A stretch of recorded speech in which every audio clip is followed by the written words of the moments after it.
আসামে আসাম পুলিশ, এখানে আমাদের পুলিশ, অর্থাৎ মমতা বন্দ্যোপাধ্যায়ের নেতৃত্বে যে প্রশাসন তার পুলিশ, তারা টেররিস্টকে ধরেছে এবং আমাদের zero tolerance.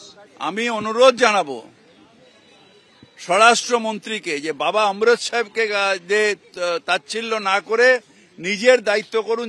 National protection central গভর্নমেন্টের দায়িত্ব আর আমাদের স্বরাষ্ট্র মন্ত্রকের দায়িত্ব, সেই দায়িত্বটা পালন করুন যাতে কেউ পাস ওভার না করে যায়, সেটা দেখার দায়িত্ব ওকে এবং বিএসএফ কে আরো বেশি জোরদার করুন।